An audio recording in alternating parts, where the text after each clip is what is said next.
Okay, so just before we get started, Mhm. just a little bit of this whole confrontation Moses with Aaron and Pharaoh and everybody is relatively straightforward, I think, from the standpoint of the biblical author. There's a point that's being made. The issues that arise from subsequent generations, from the rabbinic period into our modern age, of why does God do this to Pharaoh? Why is Pharaoh being set up? What's on with all of that is uh, quite a bit, but not what we're going to get into. We're going to look at it much more just from the Torah standpoint. And it's very straightforward. We started last week with Moses connecting with Aaron, Moses and Aaron gathering the elders, the showing off their little magic tricks that God has taught Moses, uncertainty to a certain extent whether it was Moses who then performed them or Aaron who performed them. But the people signed on. They said, we believe. And now Moses and Aaron are moving on into the next step, and that's where we are now. Again, the issues that we will look at are where did Aaron come from? Who is this Aaron? What's up with Aaron?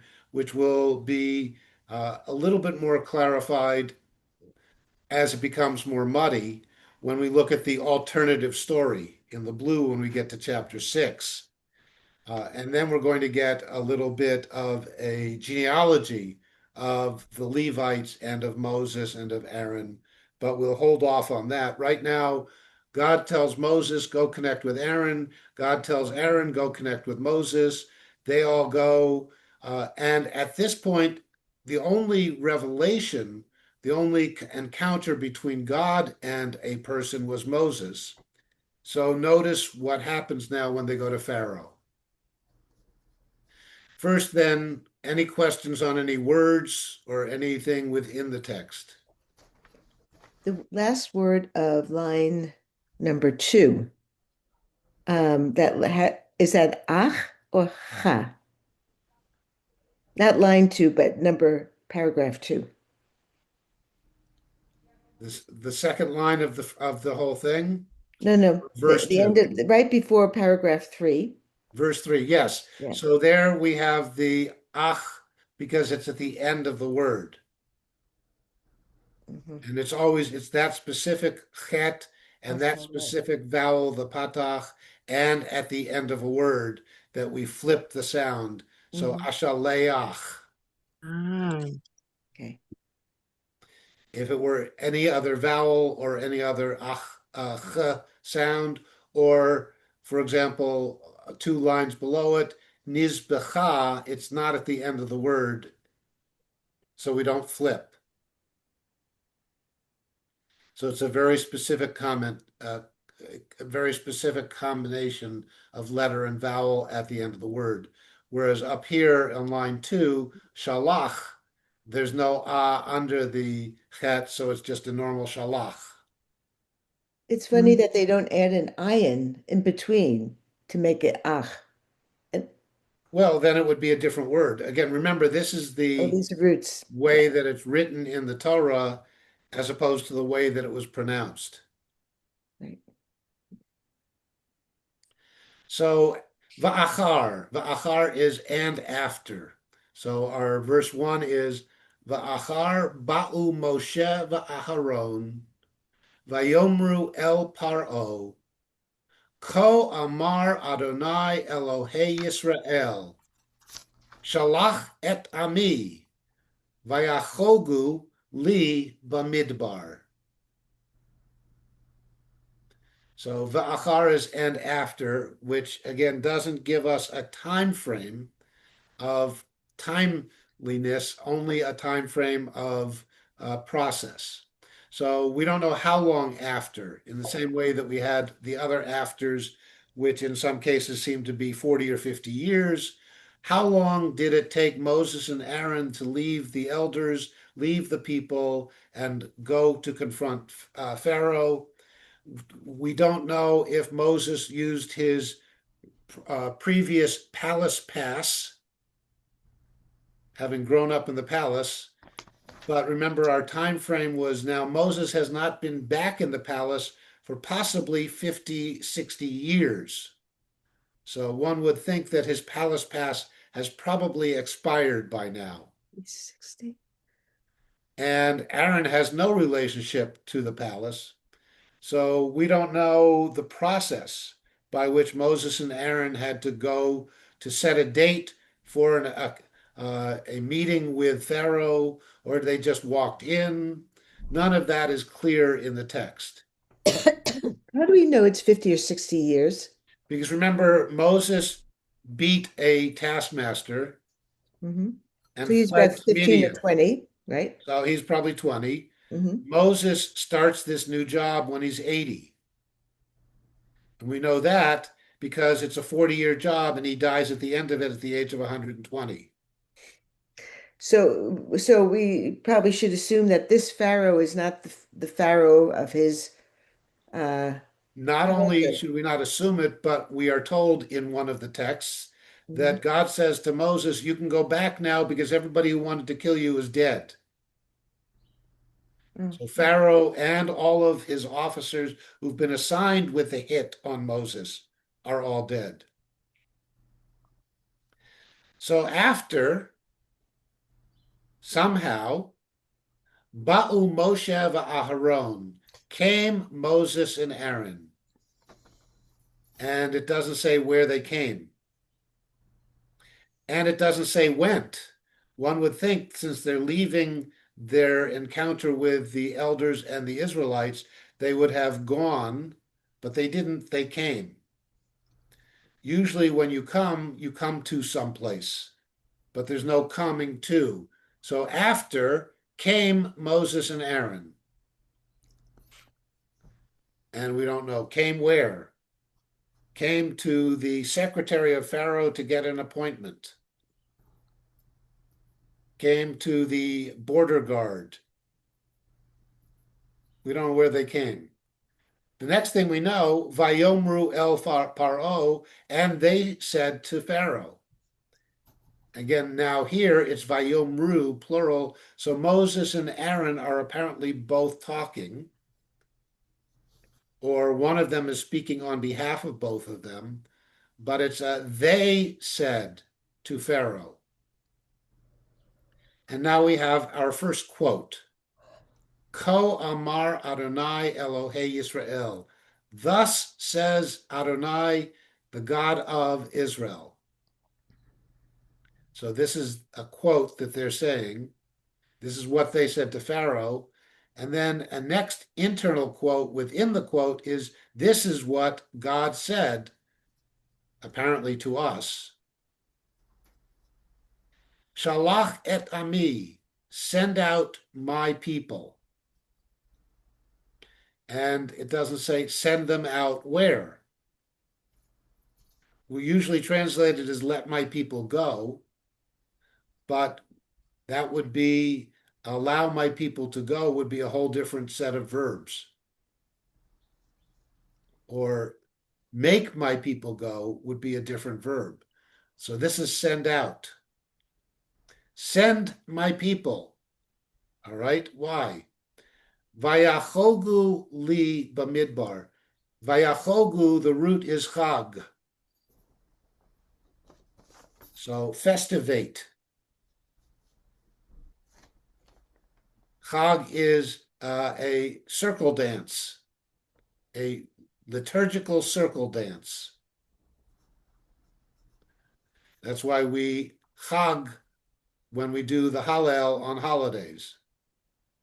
Traditionally, we walk around in circles. So they vayachogu, and they will somehow celebrate. Li, to me, bamidbar, in the wilderness. Where in the wilderness? Well, let's find out. Vayomer Paro, so this is now Pharaoh's response. Vayomer Paro, mi Adonai asher eshma b'kolo, l'shalach et Yisrael, lo yadati et Adonai, v'gam et Yisrael lo ashaleach. So Pharaoh's response, Vayomer Paro. And again, we don't have any idea in here as to whether Pharaoh's using a translator interpreter, as Joseph had done back in Genesis, or whether Pharaoh's talking to them directly. And we don't have any backstory as to why Pharaoh even let them in for a meeting in the first place. Just all of a sudden, very natural that Moses and Aaron, these Israelites nobody knows, will suddenly have a nice chat, a sit down with Pharaoh. Certainly, one would not expect that to have been a common event in Egypt at the time. And Pharaoh's response, Me Adonai. Who is Adonai? Who is this Adonai? Asher Eshma B'kolo, that I will listen in his voice. In other words, why should I pay attention to this Adonai? What's this Adonai guy? And furthermore, not only should I listen to him, Lishalach et Yisrael, to send out Israel. Why should I listen to him? Why should I send them out? Lo yadati et Adonai. I did not know Adonai. Can I ask a question about that Piccolo? How come it's not Licolo? Yes, because Hebrew prepositions don't necessarily match English prepositions. Okay. You listen in a voice, you don't listen to a voice. Oh, wow. Oh, is that always true? Like Well, if that's true in Hebrew. yeah, no, I mean in Hebrew, is Yes, that's always true that you that's listen like you're I'm listening listening in your voice, not to you. Oh, that's interesting. Okay. which actually makes more sense. So what is the word, the root for voice? Kol, Ah, yeah, Bokolo. I got it. yeah. Kol is just sound or voice. So you're immersing yourself in the sound. Oh, that's interesting. Okay, thank you. And remember, Eshma is listen, hear, pay heed, give attention. So So why should I listen to the voice of this Adonai that I never knew? I didn't know this Adonai guy. so lo is his Oh, O. the O ending is his. Bit kolo, in his voice. Mhm. That is in the Adonai's voice. Remember, Pharaoh has lots of gods. And Pharaoh's gods are really strong as far as Pharaoh's concerned. And Pharaoh is either a god or a semi-god or a divine emissary. So Pharaoh's got his own gods. It's like the scene from Frisco Kid, where Gene Wilder encounters the Indian chief, and he says, "Your God." He says, "Don't give me your God. I've got enough gods of my own to deal with." A free translation. So who is this Adonai that I should listen to him? I never knew this God. I don't have any God. V'gam et Yisrael lo ashalech. And also, there's no way I'm sending out this Israel group. I'm not letting them go. Verse 3, Moses and Aaron now recounter or counter the argument. Vayomru, and they say, Elohei Ivrim, the God of the Hebrews. Now it's no longer Bnei Yisrael or Yisrael, it's the Hebrews. And we've encountered this Ivrim before when Abraham was called Avraham HaIvri. Literally, it's the people from the other side of the tracks, the ones who have crossed over. Where do you see that in the word? Avar. Upper. Avar. Avar is also the word for past tense. Avar. Avar is they've gone over, they've passed over, passed through, passed by. So now they are suddenly, and now it's no longer Adonai, but it's Elohei Ivrim, which is the response. Who is this Adonai that I should listen to this Adonai and send Israel out. And so Moses and Aaron say, this Adonai is the God of the Hebrews, the Hebrew God. And this Hebrew God, Nikra Aleinu, has called to us. So let's do all of verse 3. Vayomru Elohei ha'ivrim, Nikra Aleinu, Nelchana derech shloshet yamim b'midbar, v'nizbecha ladonai Eloheinu, pen yifkaenu b'dever ovach vecharev. So this God of the Hebrews, Nikra Aleinu, called to us. And as you will recall, we have no statement where God actually spoke to Aaron other than God said to Aaron, go connect with Moses. So Aaron can legitimately say, this God has called to us. But what did this God say to us? What did this God say, tell us, call to us? Nelchana derech shloshet yamim. We will go, please, now a road of 3 days. In other words, a 3-day journey, b'midbar. So we just want to go a 3-day journey into the wilderness. So now we know where they want to go. They want to go 3-day journey into the wilderness. V'nizbecha Adonai, and we will give offerings. Zevach is an offering, usually translated as sacrifice, but it's some kind of offering. We will offer to Adonai, Eloheinu, our God, once again, not your God, Pharaoh, not the gods of Egypt, but the Hebrew God. And not, at this point, the only God. Our God is setting this up as a contest between our God and your God. And that becomes, in a sense, the message of the biblical author. This is a war between, or a WWE smackdown between the God of Pharaoh and the God of the Hebrews. What is Bamidbar?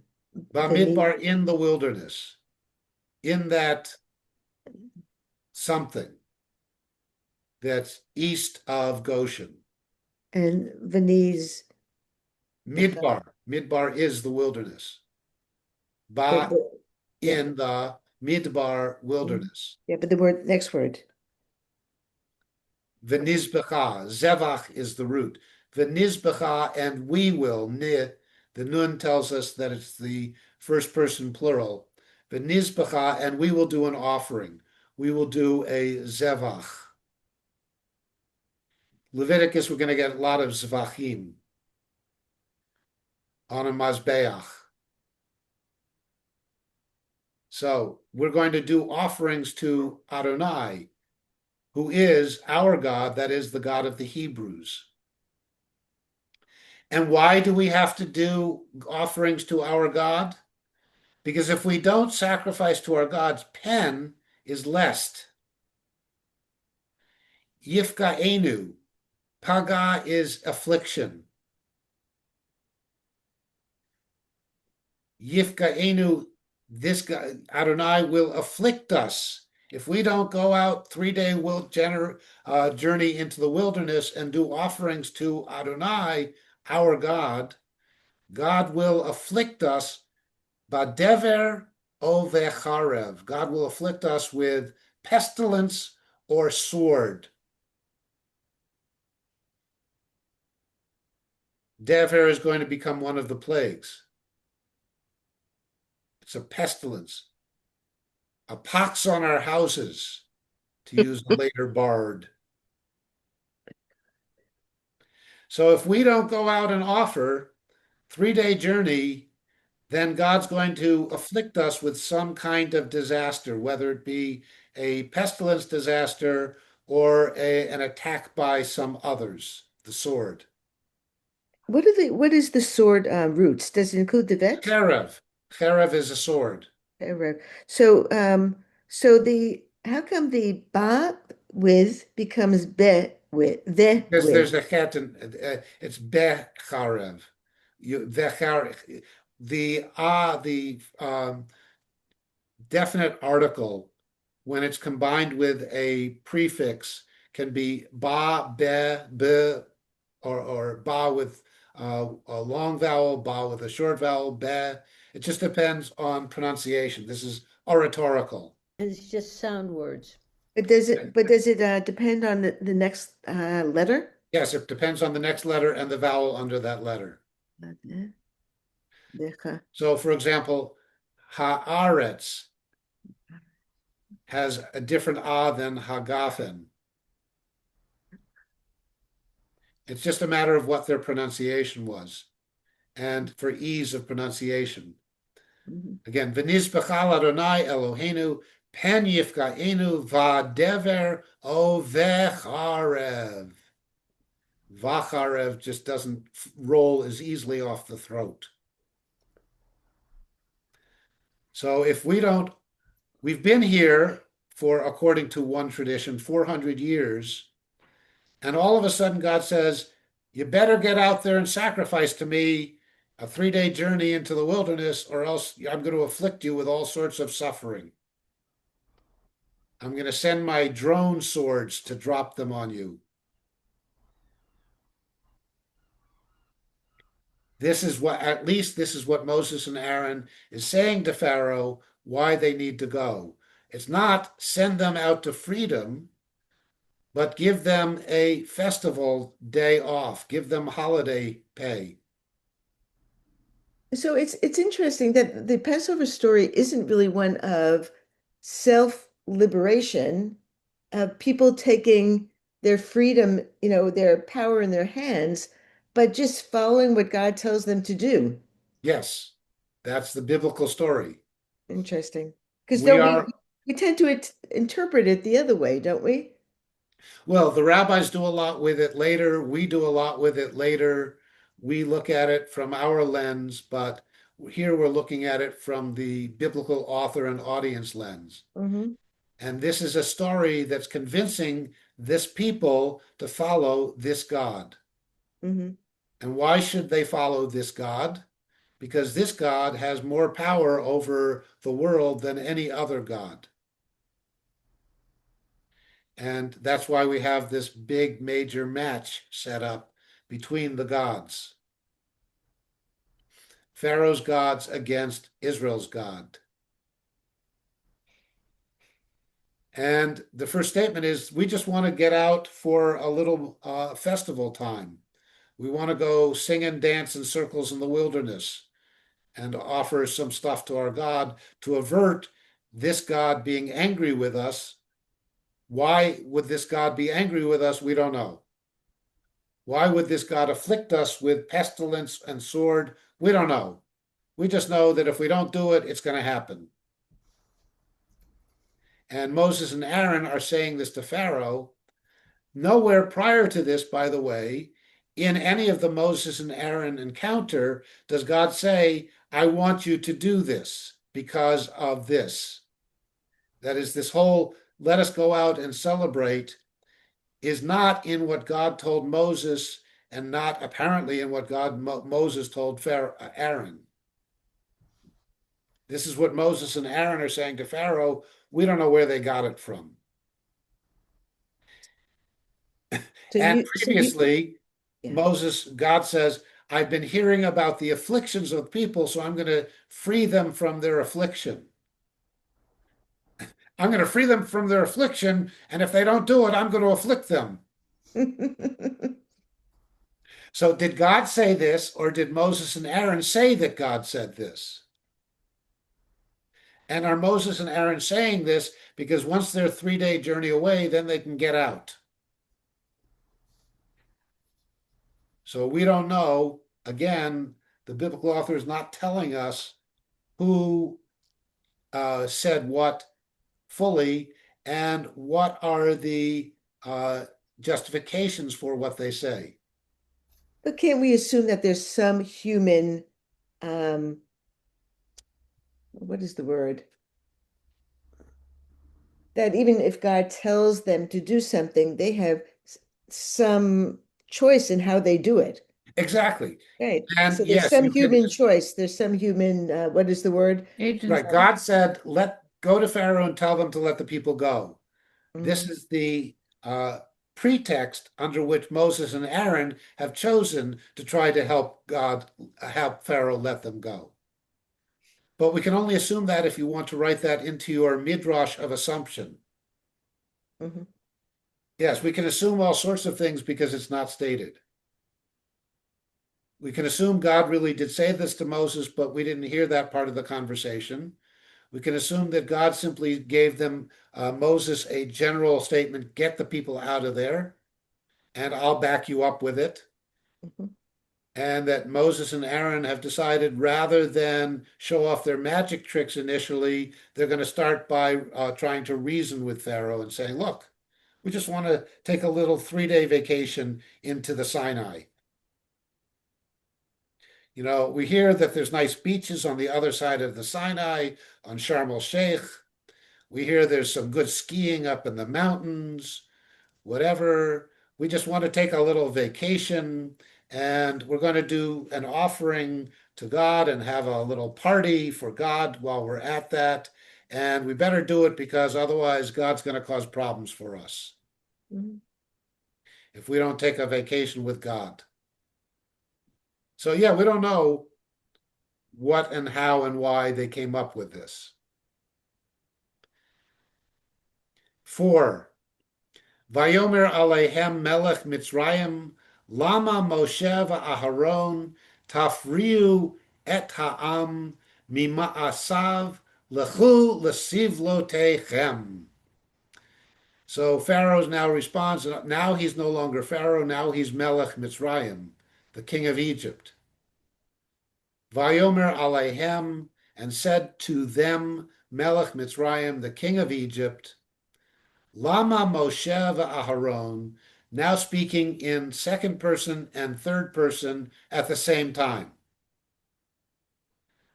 Lama Moshe va'Aharon, why are Moses and Aaron, Tafriyu, you will alleviate or separate or free the et ha'am mima'asav, you will remove the people from their job, and me from ma'aseh, from oseh, doing, from their doings, and of his. So ha'am singular, ma'asav singular.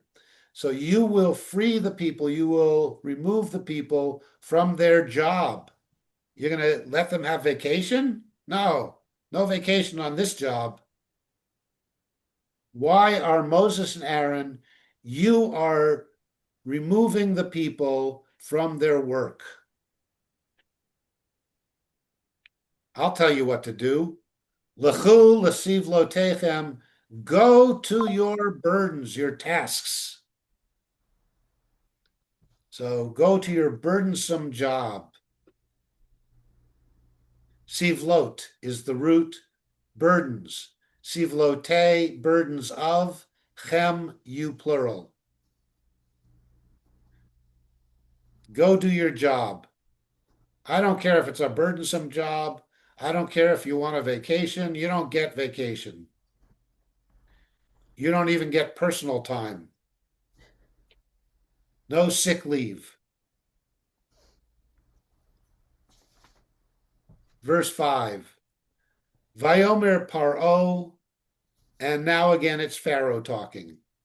It's king of Egypt, it's Pharaoh, it's king of Egypt, it's Pharaoh.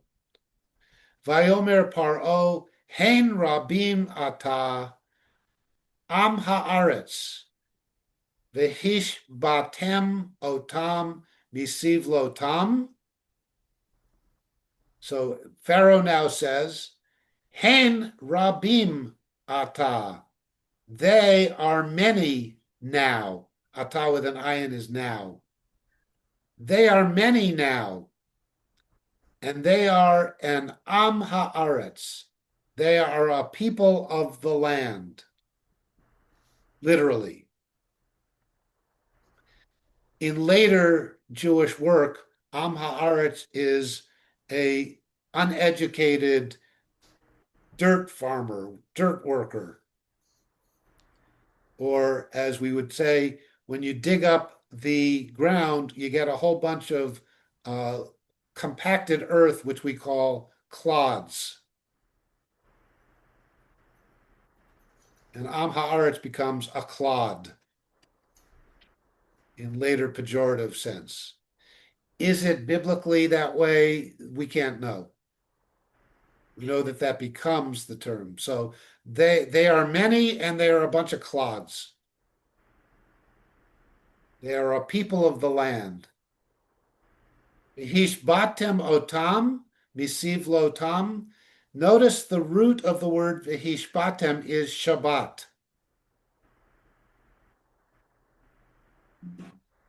The he is the causative form of the verb. So literally, you will cause them to have a day of rest. You will cause them to rest from. V'hishbatem otam. You will cause them to rest from their burden, from their task. So I'm not giving you a 3-day pass, which means actually a 6-day pass, because if you want to go 3 days into the wilderness to celebrate, it's going to take you 3 days to get back. So I'm certainly not giving you a week off. And you want to take this people of the earth and give them a Shabbat, a day of rest, a time of rest, a respite from their burden. Forget about it. So Pharaoh says, I'll tell you what I'm going to do. 6. Vayitzav paro bayom hahu et hanogsim ba'am ve'et shotrav lemor. So Vayitzav paro, Pharaoh now commands bayom hahu, in that day. So on that very day, at that very time that he and Moses and Aaron are having this little discussion, Pharaoh sends out a new mandate, a new command, and he sends it to Nogsim, the taskmasters, Ba'am of the people, and the Shotrav and their officers, their supervisors, their enforcers. And this is what he's lemor, and this is the command, and this is where we end today. Lo tosifun latet teven la'am, lilbon halevenim, kitmol shilshom, hem yelchu v'kosheshu lahem teven. And it's not taven, because it's not the end of the statement, but you have to wait till next week for the end of the statement. So this is the command. Lo tosifun, will not tosifun, and again, asaf is the adding on, the gathering. Lo tosifun will no longer be saying, now this is, remember, talking to the shotrim and the nogsim, to the taskmasters and the enforcers. You will not latate, to give teven, to give straw. You will now no longer gather, you, the Egyptians, will no longer gather to give straw. Teven is straw. When you're making bricks, you take the mud and you put straw in to strengthen it, and then you bake it, and then you get this hard block. If you have the mud without the straw, you have a bunch of mush. The straw is used to cure the bricks. And lilbon is the verb for brick making. Levanim are bricks. And notice the root for levanim, lavan, is white. Oh, yeah. So these are white bricks. These are pieces of adobe. They're fashioned white blocks. So lilbon halevenim, to brick the bricks, to brick make the bricks. So you're no longer going to give the people the straw they need to make the bricks. Kitmol shilshom, remember, is that expression of as you have previously done, literally yesterday and the day before. Etmol is yesterday, shilshom is 3 days removed. From shalosh, 3. So you're not going to give them the bricks. You're not going to gather the bricks for them as you were doing previously. Hem yelchu, they will go v'kosheshu, and they will gather in for themselves teven. Koshesh is a word we'll see again. Kosh is the brick making stuff, the straw and the raw materials. So they're going to gather the raw materials for their own straw.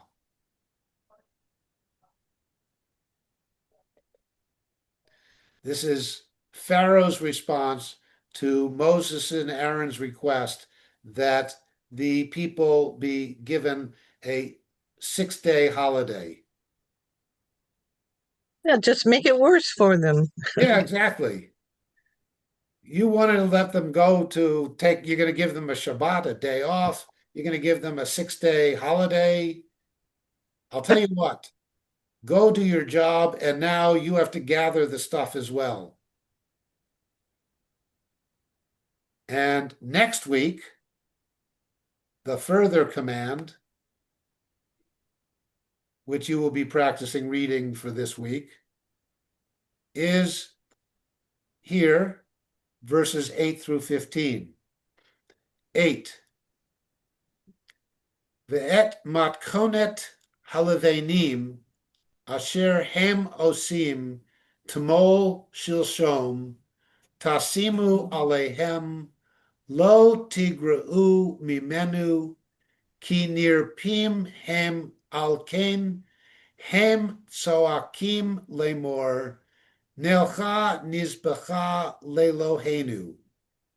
So I'll tell you what you can do with your God. 9. Tichbad ha'avodah al ha'anashim vaya'asu va'al yish'u b'divrei shaker. 10.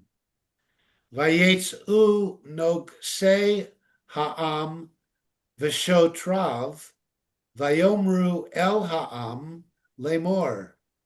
Ko amar paro eineni noten lachem teven. 11. Atem lechu kechu lachem teven me asher timsa'u ki ein nigra me avodatchem davar. Life's going to get tougher. 12. Vayafetz ha'am bechol eretz Mitzrayim lekoshesh kash lateven. And there's where you get that kash stuff. 13. Vahanogsim atzim lemor kalu ma'asechem devar yom biyomo ka'asher bihiyot hateven. And we're always getting these endings that tell us we're not at the end of the phrase or the sentence. Otherwise, we would have that taven. Vayuku shotrei b'nei Yisrael asher samu alehem nogsei faro lemor.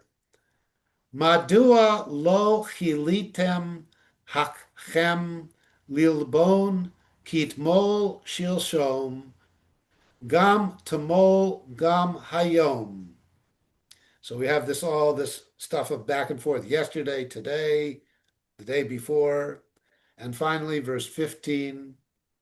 Vayavo'u shotrei b'nei Yisrael vayitzaku el paro lemor lama ta'asecho la'avadecha.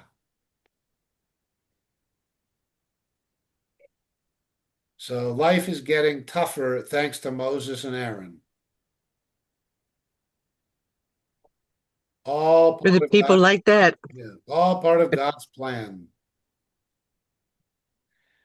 So one would ask, does God have an exit strategy for this whole encounter? And God says, no, I just go with my gut. It seems. Thanks very Not much. according to the biblical author. God has a plan from the very beginning, and it may be a little tough for us now, but it's going to be a lot worse for Pharaoh and the Egyptians. So are we meeting next week or the week after? We are, yes, we're not meeting. Next week is fine Oh, okay. because next week is just the 15th. Okay. And we are meeting the week after. What we're not meeting is we are April meeting 5th. on the 29th, Palm Sunday. We are not meeting on April 5th, which is Easter and Chol HaMoed Pesach. But we are meeting Okay. on the 29th, yes? Yes, Palm Sunday we are meeting. Since this story is being told after the fact, couldn't God had suggested all these things and they didn't work because God wasn't so smart? But Well, now, but now we make it, oh, that's God's plan. again, in the biblical author's view, God's plan did work. It worked the way God wanted it to, not the way we would have wanted it to. Right. And But the story was written after. no, the story was written much So after. Yes. what if they just wanted to give God more credit? Well, but you can give God more credit with by letting God make it easier for us, or by having, even when life seems really hard, God has a plan and it's going to get better in the long run. Again, biblical author view. They always take quite a long view, too.